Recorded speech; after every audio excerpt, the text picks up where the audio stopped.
Hello students. In the second part of the function, we are going to start with invoking a method. Now our process of using a method in a program is referred to as calling a method or invoking a method. It means that when we are using the methods or functions in our program and the way it is introduced and it is defined and it is called, this entire process we can see it as an invoking a method or calling a method. We see here one example, just a simple example to add two numbers. We are making use of scanner class, so we are writing here import java.util. We see here that the class is your sum. The name of the class is sum. Then it is a return type function. That's why it is written public int add, and it is also a parameterized function int m and int n. Now there is a variable declared int s equals to 0, which is holding the value of m and n, summation of two integers, so m plus n. And since it is a return type function, because we use here int, it is returning the function by the keyword return s. So this is the method through which we use to return the function. Further, as we know that we have to call the function, so we are calling the function in the main function. As we have seen that the class may have many functions, may be return type or non-return type, but there must be at least one main function. So we are writing here public static void main string args, and then the variable int a, b and p, and we declare here scanner class and ask to take input of two integer numbers during the runtime. So system.out.println, enter two numbers, a equals to sc.nextInt and b equals to sc.nextInt. This is the line through which we are creating the object. So sum ob equals to new sum, and then we are calling the function. Now we should see here that the int add, it is not a static function. It means the function will be called by the help of the object, but it is a return type function. So the calling here, we can see that since it is a return type function, so we cannot write directly ob.add. We have to return this value to a integer. So that's why we are writing here p equals to ob.add a comma b. Now a and b is the value which the user has given during runtime in the main function, because the main function is your executable function. So such parameter are called as actual parameter, whereas the parameter which is declared with the function header is called as formal parameter. So we see here, since there is no use of static keyword in the return type function, so this function will return the value s, which is the sum of m plus n, will to a integer variable and with the help of object. That's why we see here it is returning p equals to ob.add a comma b. And then to print the sum of the two integers, we write system.out.println the sum of the two integers as p. So this is the program, a very small program of invoking the function, that is calling the function which is of return type and of non-static. It is a normal return type function. Let us see the same program with the help of keyword static. A program to find the sum of two numbers using static method. So import java.util class public static int add Now here we see the function header. It is stating here static. The rule says that the static variables, the static function will be called also inside the static only. So public static int add int m comma int n. Here also two integers we are taking. Always remember, if we have to take input in our return type function, 90.99% it is parameterized. So int s equals to 0, s equals to m plus n, return s. Now here s is a local variable, even though it is not declared as a static, but it is declared inside static function, so it will work. Then public static void main string args, and we are again doing the same process of taking input of two integers, and then a equals to sc dot next int, b equals to sc dot next int. Here in this main function you see, since the add is a static function, we don't need to create the object. Object is not created for the class, and the function can be directly called and passed to the variable. Passing will be done because it is a return type function, so it will return a value to an integer variable only because its header is declared as an integer. You see, if it is double, then this s would also have been double and it will return the double type value, and this p will also we will declare as double. But here it is written as int, so it will also accept integer. Some s is also integer, will return the integer value, and the variable that will accept its value will also be of integer type. So p equals to add a comma b. Here the calling of function is done without the object because of the keyword static, as static states that it can be called without creating the object also. We would have also written class name dot add because static functions can also be called with the help of class name. And after that, system.out.println the sum of the two numbers, and we will print p. So this is the normal way of invoking the function, which may be of static type or non-static type. Next is the actual and formal parameter. The parameters that appear in function definition is called as an formal parameter. So we see that there are two examples given. One is of void type and another is return type. Void means the function that do not return any value. It calculates and prints system.out by making use of system.out.println. But in return type function, we used to have a return keyword to return the value to the calling function. So the purpose over here is to know what is formal parameter and actual parameter. So this is very clear. In the function definition, whatever the parameters we declare, those parameters are called as a formal parameter. It can be 2, it can be 1, or it can be more. The parameter that appear in function call statement that the user is providing the value during the function call, it is called as an actual parameter. So we see here when we are calling product with the help of the object and we are passing here the two value, so this is your actual parameter. Now place value is very important. This 5 will copy to x and this 6 will copy to y.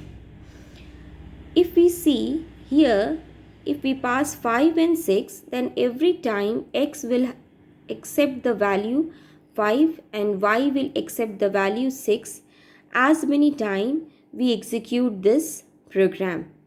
In order to make it more user friendly, we ask the user to provide the value during runtime and that variable we pass.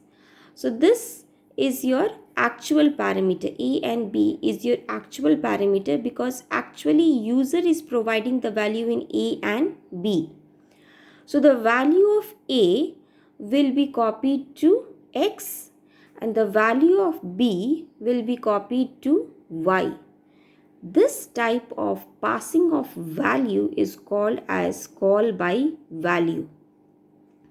Another example we see here, the public int calculate. Now this function, calculate function, is a return type function which is accepting the variable double R. So return type function is called in this way. We are writing sum equals to obj.calculate, and suppose the radius is a actual parameter which user has taken as an input, and radius will copy its value to R. So this is a normal call by value where the actual parameter copies its values to formal parameter without any change. Anyways, this is a normal discussion of formal parameter and actual parameter. Normally whatever the programming we do, that is done in a simple method or by copying the value of actual parameter to formal parameter. And here when radius copies the value to R, we proceed further in the programming for doing the calculation with R, not with radius. Here also, suppose we have to add 5 A and B or 5 or 6. So once A is copied to X and B is copied to Y, so we further write here in the body, suppose X equals to X plus 2, then that change will only reflect in X. It will not reflect back in A. This is the normal concept of formal and actual parameter.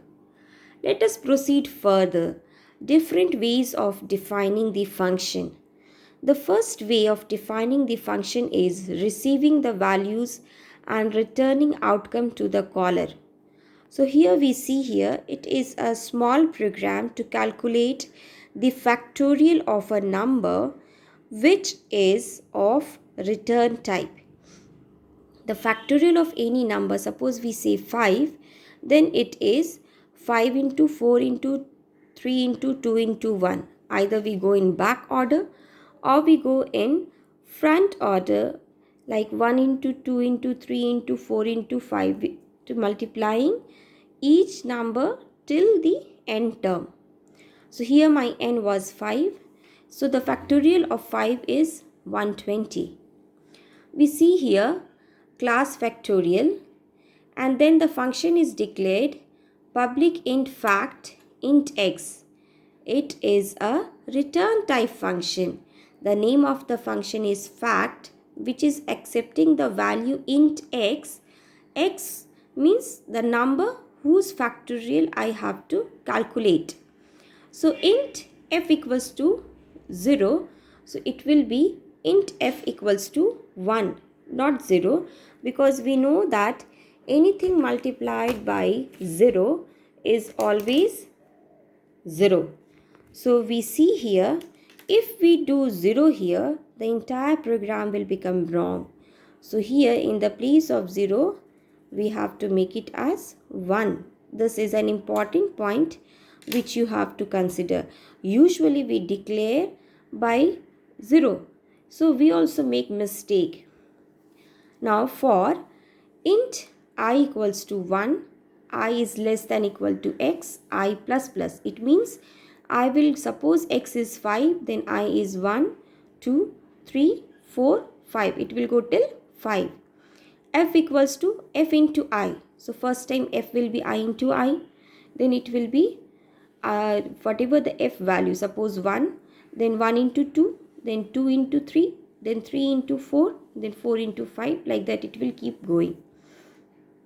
So then the value of f will be returned to the calling function by making use of keyword return. Further we see how this function is called. The function is called with the help of public static void main.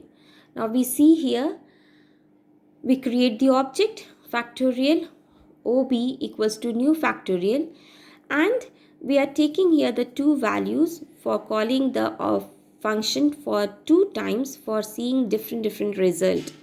So int n equals to 5 and m equals to 8. In the place of this, you can make use of scanner class or buffer reader and can ask the user to provide any 1 value or 2 value or 3 value as many times you want to call the function.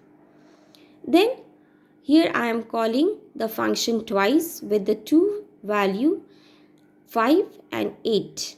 So int p equals to ob dot fact n value is 5. So first time it will calculate the factorial of 5 and it will print factorial of 5 is whatever the factorial value will come, it will print. Second time, again I am calling the fact function which is of return type. So we are writing here int q equals to ob dot fact m. So m is having the value of 8. It will calculate the value and will store the value to q. So the final value when we want to print, it will print factorial of m, that is 8 is, and the factorial value will get calculated. The second method is receiving values but not returning outcome to the caller, because my function is of, you can see here it is a void type. So we see here import java.util.asterisk. As soon as we are declaring any import java.util.asterisk, it means here the user is going to provide the value with the help of scanner class. Then class factorial public void fact int x. Now this is a receiving value where parameterized value is received but with non-return type function. In the previous program, we see that we have received the value here also as a parameterized, but the function was return type. So return function keyword was used and it is returning the calculative value which is in f. Here we see, since my function is of void type, so it will not use the keyword return. We will print here only whatever the f value we are getting. So int x, now int f equals to 1 and I, since I is declared here, there is no use of putting int again. If I is not declared, we would have used here int I equals to 1, I is less than equal to x, I plus plus. There is no concept of instant variable, so x is not passed to instant variable. We can directly make use of x, which is a parameter and it is a local variable of the function fact. Then I plus plus, f equals to f into I, and we are printing the factorial of x is plus f. So whatever the factorial will get calculated, it will get printed. So this is the function declaration. Now calling of function. We see here the function is called normally. So public static void main, spring args, scanner sc, we are making use of scanner class. You can also make use of buffer. We declare the scanner class, create the object sc, then we declare the two. Again I am calling this function for twice. That's why I am taking two variables of integer type. You can call it for once, so you can take one variable also. So system.out.println, enter first number and num1 equals to sc.nextInt. Enter second number, num2 equals to sc.nextInt. A normal method of calling, we create the object, that is factorial obj equals to new factorial. By this line, we are creating the object of the class factorial, and then we call object.fact, that is obj.fact num1. Then whatever the value user will provide in the first integer num1, It will calculate in print. The same function can be called again. We can write here obj.fact num2. Now the same function will calculate the factorial of different number and then it will print. Even we can create more than once the object for the same class and call the functions again and again. Thank you.